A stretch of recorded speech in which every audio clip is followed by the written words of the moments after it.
Assalamualaikum warahmatullahi wabarakatuh. Saya Dede Supriyatna, mahasiswa Universitas Teknologi Digital dengan nomor NIP 112111413.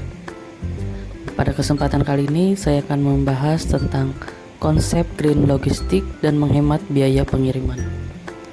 Video ini saya buat untuk memenuhi tugas evaluasi akhir semester mata kuliah riset operasi. Belakangan ini konsep green logistik hangat menjadi topik pembicaraan dalam dunia logistik karena penghematan biaya pengiriman yang sangat efisien. Konsep green logistik merupakan pendekatan yang mengutamakan keberlanjutan dan keberpihakan pada lingkungan dalam praktis logistik. Selain itu, green logistik juga melibatkan penggunaan teknologi yang inovatif seperti sistem manajemen energi yang canggih, penggunaan paket pengiriman yang ramah lingkungan, dan penggunaan sumber energi terbarukan di fasilitas logistik. Green logistik memiliki peran yang penting dalam penghematan biaya pengiriman. Salah satu dampak yang sering muncul adalah dari perubahan iklim yang terjadi. Hal tersebut memungkinkan dapat berdampak pada pengiriman menjadi terlambat akibat perubahan iklim, seperti terhambat dengan cuaca ekstrim. Tidak hanya perubahan iklim saja, contoh lainnya yaitu penggunaan pajak karbon dan regulasi tentang penggunaan kendaraan beremisi rendah. Hal ini dapat menyebabkan peningkatan biaya pengiriman, baik melalui kenaikan biaya kendaraan atau biaya kepatuhan terhadap peraturan tersebut. Namun dengan konsep green logistik, kita bisa mengoptimalkannya dengan efisiensi energi dan akan terjadi pengurangan biaya transportasi. Hal tersebut terjadi karena green logistik mengarahkan untuk penggunaan transportasi yang lebih efisien dan optimal.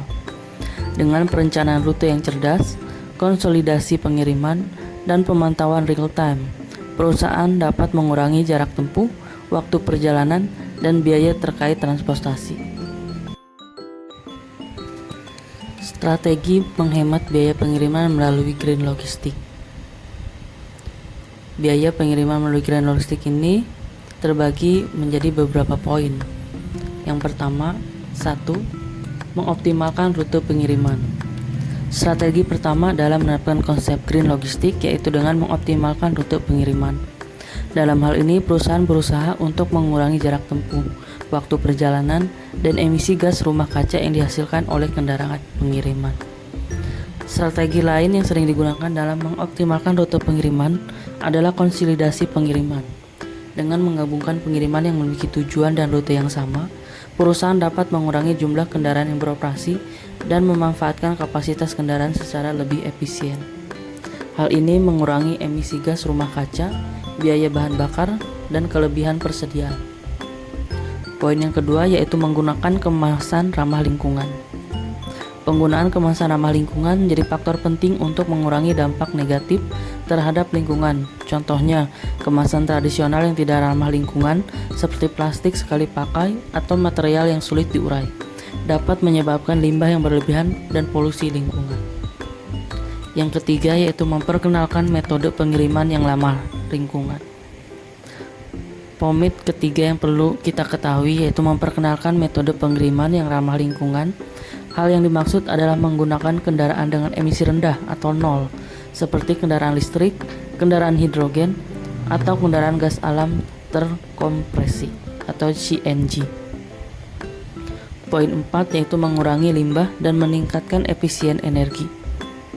Mengurangi limbah dan meningkatkan efisien energi menjadi prioritas utama perusahaan logistik. Salah satu langkah penting dalam mengurangi limbah adalah dengan menerapkan praktik daur ulang dan pengelolaan limbah yang efektif. Perusahaan dapat menggunakan kemasan yang dapat didaur ulang atau bahan baku yang ramah lingkungan.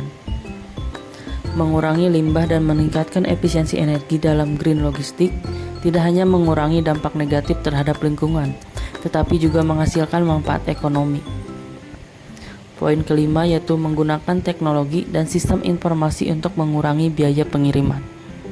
Dalam green logistik, penggunaan teknologi dan sistem informasi dapat menghasilkan penghematan biaya pengiriman yang signifikan dengan memanfaatkan data yang akurat. Selain itu, teknologi juga dapat mempercepat proses pengiriman dan mengurangi biaya operasional yang terkait dengan penundaan dan kesalahan manusia. Tantangan dalam menerapkan konsep green logistik. Penerapan konsep green logistik dalam sistem pengiriman barang tidaklah tanpa tantangan. Terdapat beberapa hambatan yang perlu diatasi untuk mencapai keberhasilan dalam implementasi ini. Yang pertama yaitu keterbatasan sumber daya dan teknologi. Tantangan pertama dalam penerapan konsep green logistik adalah keterbatasan sumber daya dan teknologi. Hal ini sangat berpengaruh besar terhadap bidang logistik karena perusahaan mungkin perlu mengalokasikan dana yang cukup besar untuk membeli kendaraan dengan emisi rendah, membangun sistem energi terbarukan, atau melatih karyawan tentang praktik green logistik. Yang kedua yaitu hambatan ekonomi dan regulasi adalah hambatan ekonomi yang beragam di berbagai negara atau wilayah. Setiap negara mungkin memiliki persyaratan dan standar yang berbeda terkait dengan penggunaan energi terbarukan, emisi gas rumah kaca, dan praktik berkeberlanjutan lainnya. Yang ketiga yaitu kesadaran lingkungan dan perubahan budaya. Tantangan terakhir yang harus kita pahami yaitu kesadaran lingkungan dan perubahan budaya yang terjadi. Kesadaran lingkungan harus menjadi bagian dari nilai identitas perusahaan. Hal ini perlu ditunjukkan melalui komitmen dan tindakan nyata. Perubahan budaya ini membutuhkan edukasi dan pelatihan yang memadai tentang isu-isu lingkungan, dampak negatif yang ditimbulkan oleh praktik-praktik konvensional, serta manfaat dan pentingnya praktik keberlanjutan. Yang presentasi dari saya. Wassalamualaikum warahmatullahi wabarakatuh.